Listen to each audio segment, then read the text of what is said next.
देखिए मुझे बहुत अच्छा लग रहा है कि आज गुरु पूर्णिमा के दिन जो हमारे गुरु हैं बाबा, उनके दर्शन करने का मौका मिला। कल मेरा जन्मदिन भी रहता है, तो ये और भी मेरे लिए बहुत खुशी की बात है कि आज मैं बाबा के दर्शन करके, वो भी गुरु पूर्णिमा वाले दिन दर्शन करके, एक नया जो सफ़र शुरू होगा कल से, उसके लिए बाबा से प्रार्थना की है। और हमेशा कहता आया हूँ कि जैसे बाबा हमेशा कहते हैं कि सारे धर्म एक हैं, सबको साथ लेकर चलना चाहिए।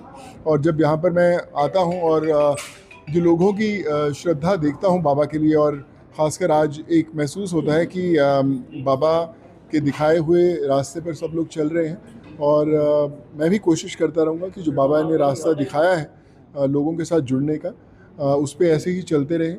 और मैं पिछले 3 महीने में मेरा ये तीसरी बार मैं बाबा से मिलने आया हूँ।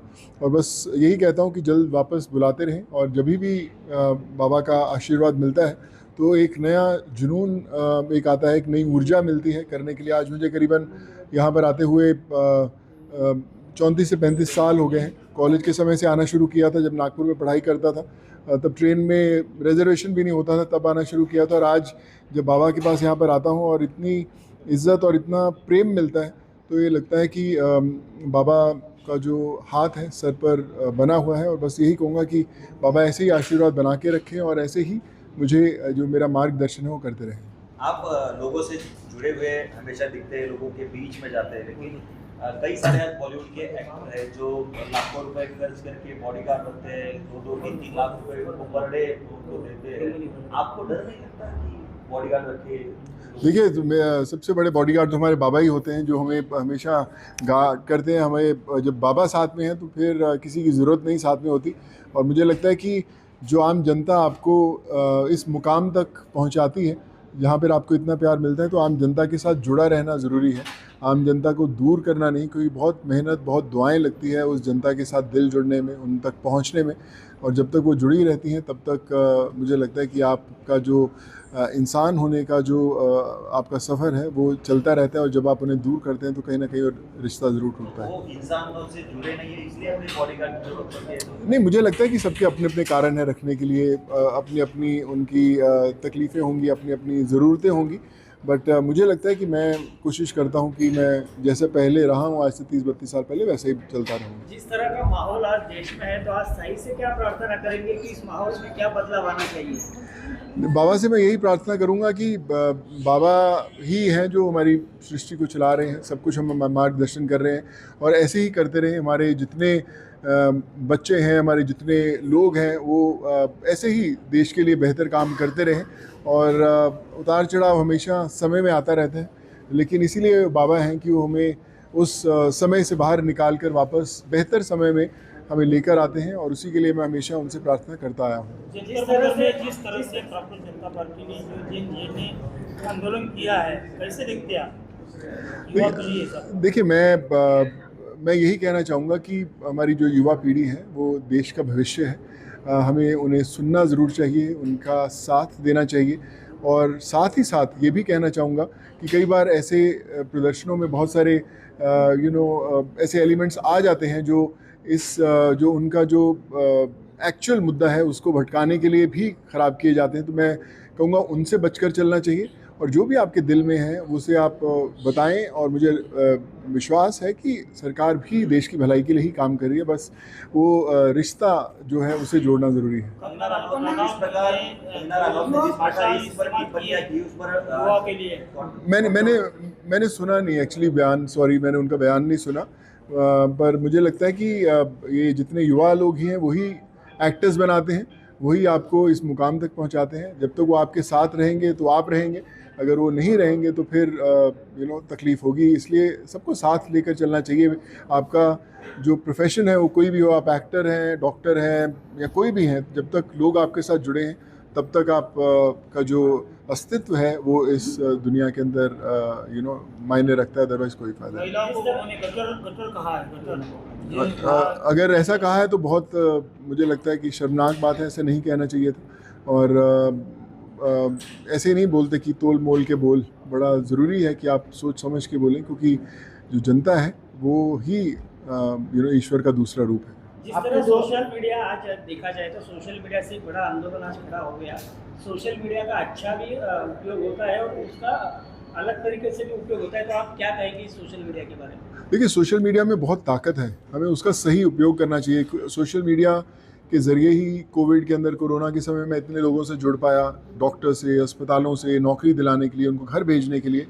तो अगर वो सही इस्तेमाल हो तो जानें बचती हैं, और अगर उसका गलत इस्तेमाल हो तो फिर वो नुकसानदेह है। तो मुझे लगता है कि हमारी युवा पीढ़ी, हमारे प्रेजेंट जनरेशन या हमारे बुज़ुर्ग भी हैं, वो सोशल मीडिया का सही उपयोग करेंगे तो फिर मुझे लगता नहीं कि आपकी मंजिल तक आपको पहुंचने में ज़्यादा वक्त लगेगा। आपको जो सामाजिक कार्य की मिली है तो कहाँ से मिली, प्रेरणा कहाँ से? देखिए, मुझे लगता है बाबा ही हैं, मुझे यही प्रेरणा देते हैं। हम लोग ज़िंदगी में बहुत मेहनत करते हैं कि बहुत कुछ कमा लें, बहुत नाम बना लें, पैसा बना लें, बंगला बना लें, गाड़ी बना लें, पर मुझे लगता है वो सब मायने नहीं रखते जब तक आपको लोगों का प्यार नहीं मिलता। और बाबा ही हैं जो वो प्यार हमें दिलाते हैं, उस लायक बनाते हैं, और हमें दिखाते हैं कि किस रास्ते पे चलकर आप लोगों से जुड़े रहोगे।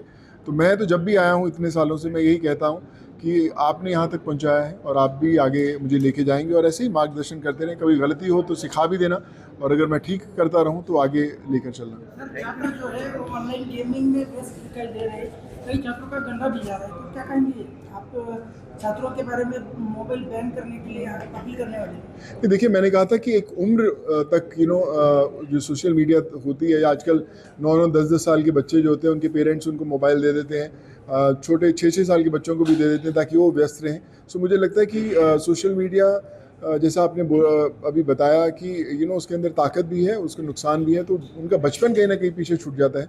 तो बड़ा ज़रूरी है माँ बाप अपने बच्चों के साथ समय बिताएं, फ़ोन के साथ नहीं। आजकल हम ऐसे समय में जी रहे हैं जहाँ पर हम सब में से बहुत सारे ऐसे घर होंगे जहाँ पे आप अपने फ़ोन के साथ ज़्यादा समय बिताते हैं, अपने माता पिता या अपने बच्चों के साथ कम। सो मुझे लगता है कि फ़ोन एक ज़रूरी चीज़ है, लेकिन फ़ोन को अपने परिवार का एक सदस्य मत बनाइए। फ़ोन को सिर्फ टेक्नोलॉजी की तरह यूज़ कीजिए, सदस्य मत बनाइए। आपने अपना भी एक सोशल फिश मीडिया गेम जो है वो टारगेट कर रही है यूथ को। कौन टारगेट कर रहा फिश गेम जो है वो टारगेट है? Fish game?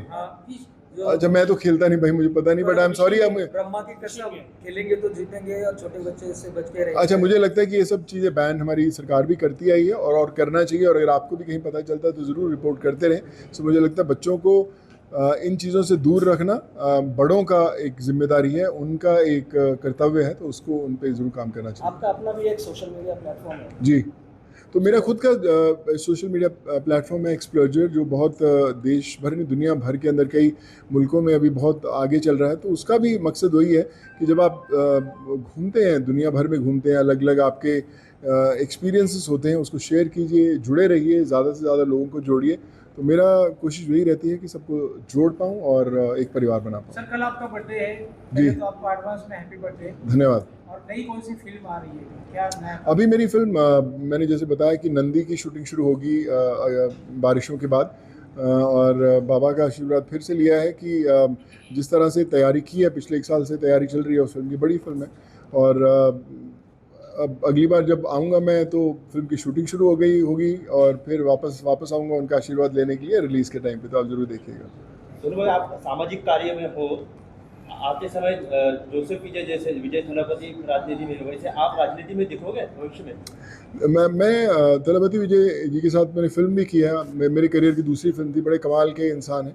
सो मुझे लगता है अच्छे लोगों का होना बड़ा ज़रूरी है। जो लोग आम ज़रूरतमंदों के बारे में, गरीबों के बारे में सोचते हैं, तो उनको राजनीति में आना ज़रूर चाहिए।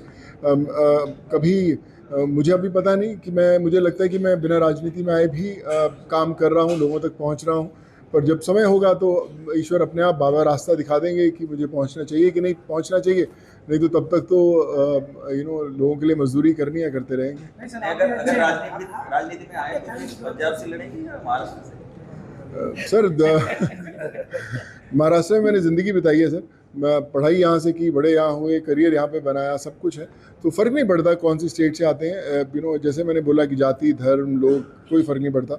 मैं जब कोविड में भी था, मैंने कभी नहीं देखा कि महाराष्ट्र का है या आंध्रा का है, तमिलनाडु, पंजाब का है। मुझे लगता है कि एक इंसान है, हम लोगों ने अपने उसको स्टेट्स में बांट दिया है। पर मुझे जहाँ पे भी लोगों की मदद करने का मौका मिलता है, मैं ज़रूर पहुँचता हूँ।